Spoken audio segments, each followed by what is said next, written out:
वेतन में बढ़ोतरी की गई है तथा विभागीय संकल्प संख्या 984 द्वारा इन्हें ईपीएफ स्कीम से आच्छादित किया गया है।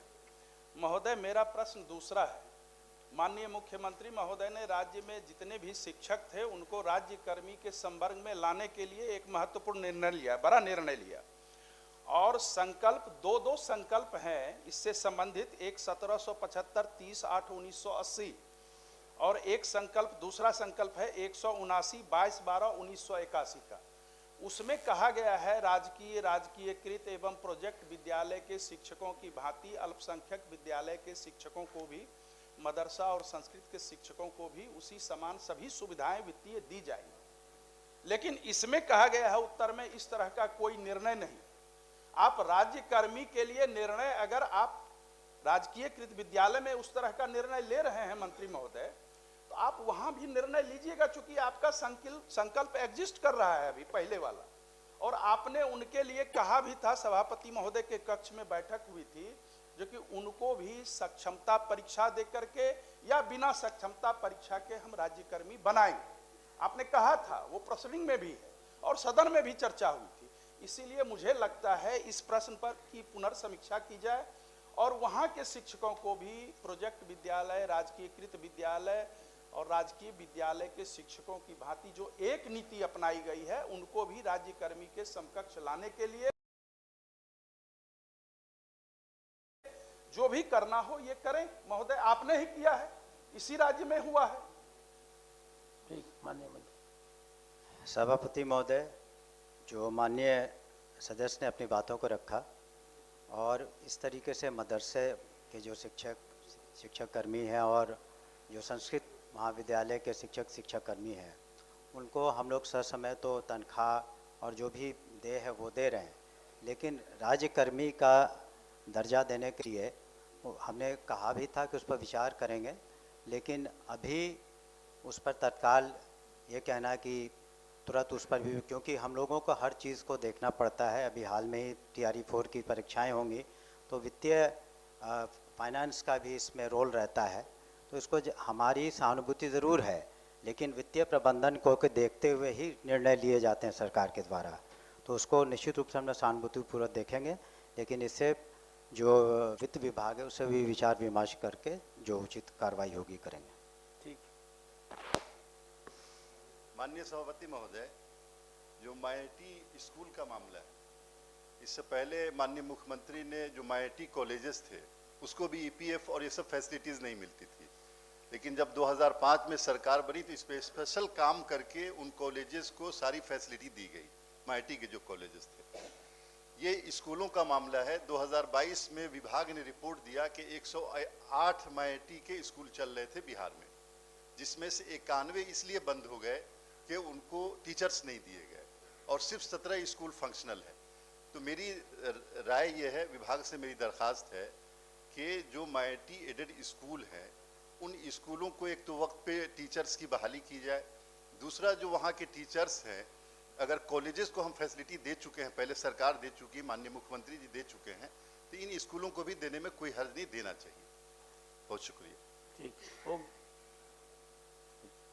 माननीय सदस्य डॉक्टर मदन मोहन झा जी, पूछता हूँ, उत्तर प्राप्त है जी।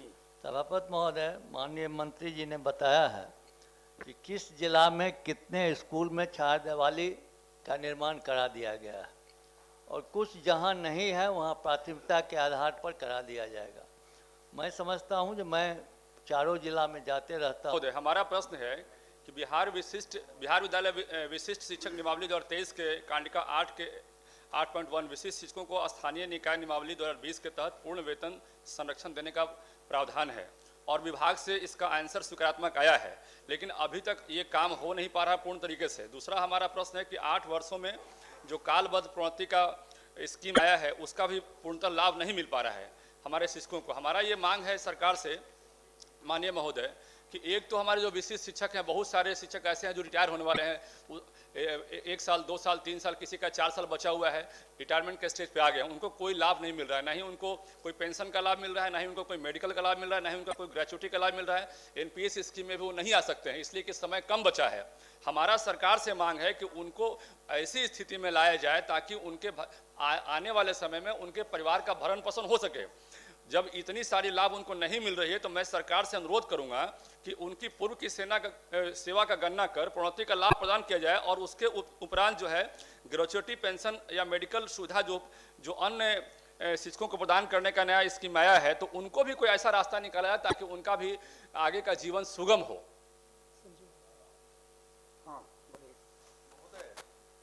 माननीय सदस्य का जो प्रश्न है उसके आलोक में मैं जानकारी देना चाहता हूं। विभाग ने प्रोन्नति के लिए पत्र निकाल दिया है, लेकिन सभी जिले में अपनी अपनी मर्जी से कोई निकाल रहे हैं या कोई नहीं निकाल रहे हैं। वेतन संरक्षण का प्रावधान भी अभी स्पष्टतः नहीं किया गया है, जिसके चलते आपको एक एसओपी बना करके भेजा जाना चाहिए।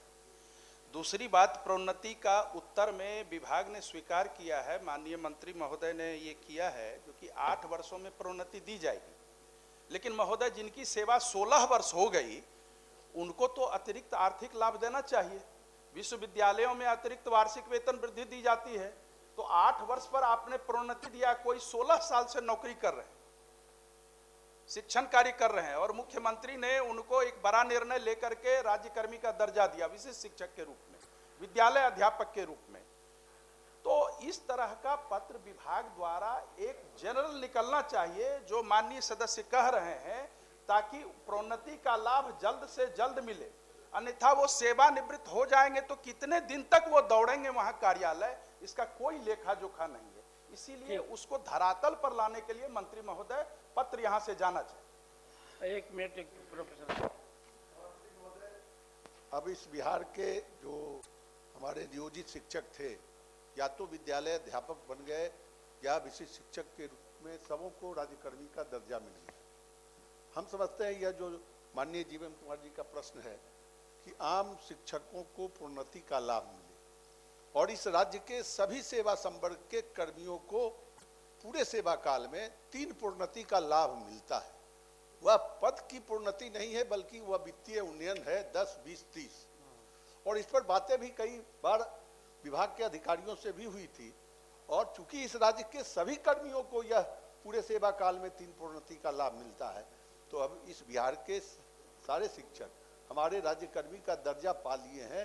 तो जो इस राज्य के सभी कर्मियों के ऊपर प्रभावी है, वह 3 प्रोन्नति का लाभ पूरे सेवा काल में इन शिक्षकों को भी मिले। यह भी हम इस प्रश्न के माध्यम, इसका मूल आधार यही है प्रश्न। सभापति महोदय, इस संदर्भ में विभागीय बैठक भी हुई थी, मैं भी था, और चूंकि संख्या भी बहुत है, जो अभी करीब 2.5 लाख वैसे शिक्षक जो पंचायती राज व्यवस्था से होकर के सरकारी सेवक बने हैं, उनकी संख्या भी बहुत है, और इस वजह से भी थोड़ा विलम्ब हो रहा है। लेकिन माननीय सदस्यों का ये चिंता कि उनको जो वित्तीय लाभ मिलना चाहिए वो हम लोग उसको देंगे।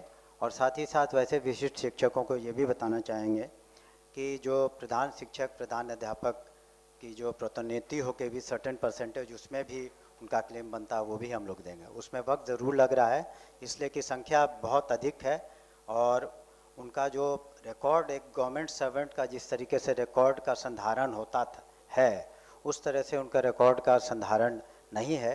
इस वजह से समय समय पर दिक्कतें आती हैं। लेकिन हमारी मंशा यही है विभाग की भी कि हम लोग जो भी उनको देय होगा वित्तीय लाभ वो देंगे। उसमें विलम्ब जरूर हो रहा है, लेकिन उसको हम लोग देंगे यथाशीघ्र।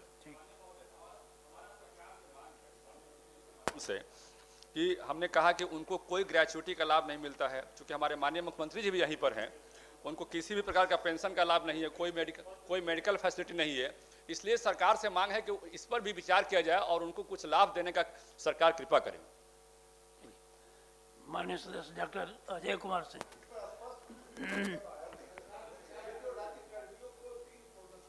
पूरे राज्य के राज्यकर्मियों को मिलता है।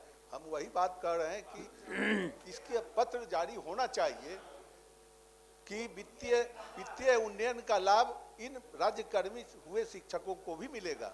यह तो बात बतानी चाहिए। चलिए ठीक है। डॉक्टर अजय कुमार सिंह। जी, उत्तर प्राप्त है। उत्तर में इन्होंने माना है कि बिहार के स्कूलों में अंशकालिक शारीरिक शिक्षकों की नियुक्ति आरटीई 2009 के तहत पात्रता परीक्षा के आधार पर हुई।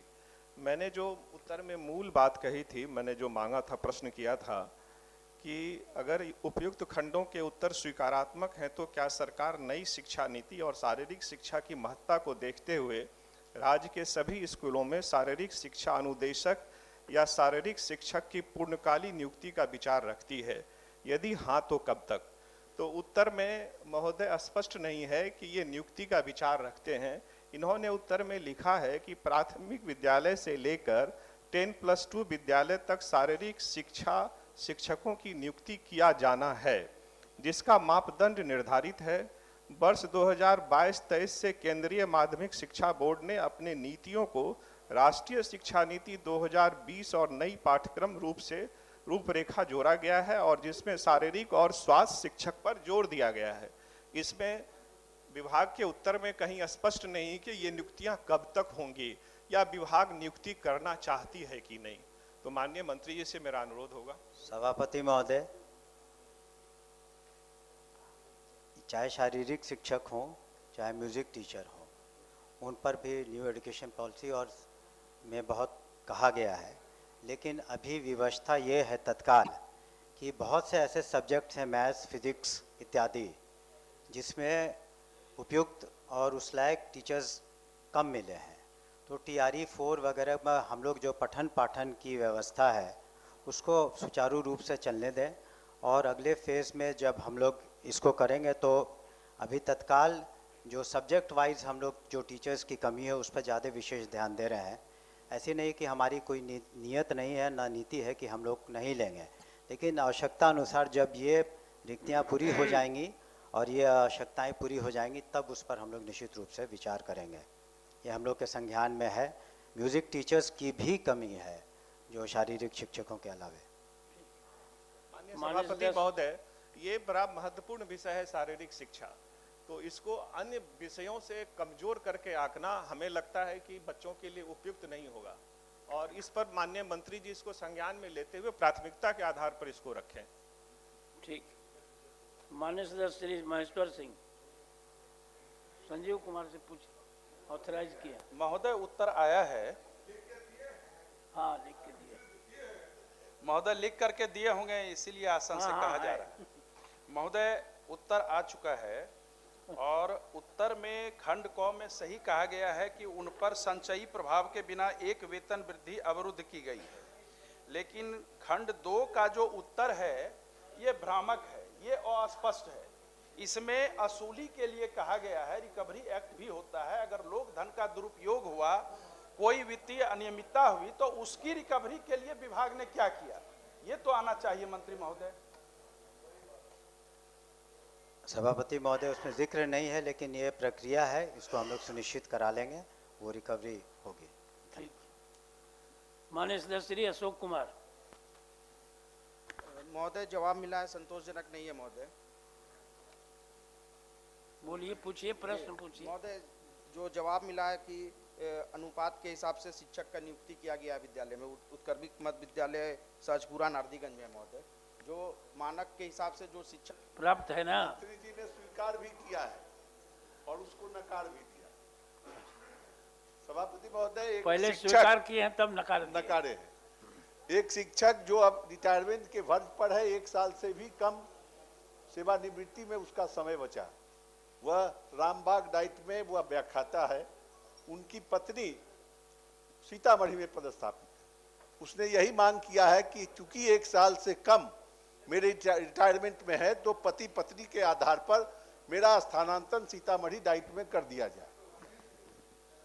ये सरकार का नियम भी है और अगर पद नहीं है मंत्री महोदय तो 1 साल से कम है, उनको डिप्रेशन में कर दीजिए।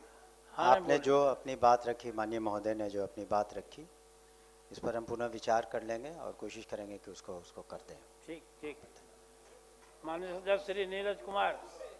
उत्तर में कहना है उसमें कहना है, ये उत्तर आया है कि बिहार उच्च माध्यमिक विद्यालय प्राध्यापक नियुक्ति स्थानांतरण अनुशासनिक कार्रवाई एवं सेवा शर्त नियमावली 2021 के तहत नियुक्त प्राध्यापकों की नियुक्ति बिहार लोक सेवा के विज्ञापन के माध्यम से उत्क्रमित या नवस्थापित माध्यमिक विद्यालयों में सॉफ्टवेयर के माध्यम से आवंटित किया गया है। मेरा ये कहना है कि इसमें बहुत सारी चीज़ जो विभाग के द्वारा बताया गया था वैसा नहीं हुआ है।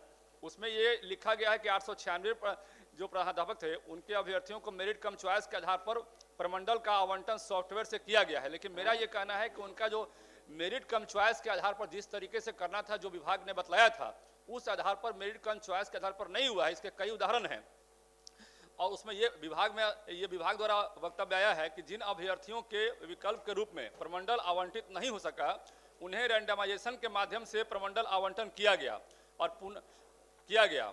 उसमें यह कहा गया है कि आवंटित जिला के सभी अभ्यर्थियों से जिनका नहीं हुआ, ई शिक्षा कोष के माध्यम से 5-5 प्रखंडों का विकल्प मांगा गया और प्राध्यापक अभ्यर्थियों द्वारा प्रखंडों के विकल्प प्राप्त होने पर मेरिट कम चॉइस के अनुरूप उन्हें विद्यालय का आवंटन किया जाएगा। मेरा उसमें माननीय मंत्री से कहना है महोदय आपके माध्यम से कि जी माननीय मंत्री जी बोलिए, क्या उत्तर तो दे ही दिए? महोदय सर, वो भी शिक्षक ही हैं तब प्रधानाध्यापक हैं, उनके लिए भी स्थानांतरण की नीति में वही बनाया जाए, वही प्रावधान किया जाए जो शिक्षकों के लिए आपने किया है। उसमें भी लेट हो रहा है, उसमें भी पारस्परिक स्थानांतरण का होना चाहिए। साथ ही साथ जो राजकीयकृत है, राजकीय विद्यालय है, उसमें भी होना चाहिए। प्रथम पदस्थापन आपकी बाध्यता थी, चूंकि न्यायादेश था, प्रथम पदस्थापन में बाध्यता थी आपकी जो कि हम करें उसी में उत्क्रमित में, लेकिन अब उसको करना चाहिए। उसमें 300-300, 400-400 किलोमीटर दूर हो रहे हैं, तो ये महोदय करना जरूरी है। महोदय, एक उसमें थोड़ी आप भी उससे सहमत होंगे कि जो स्कूलों की संख्या है, जो प्रधान अध्यापक प्रधान शिक्षकों की, वो कम है बजाते इसके कि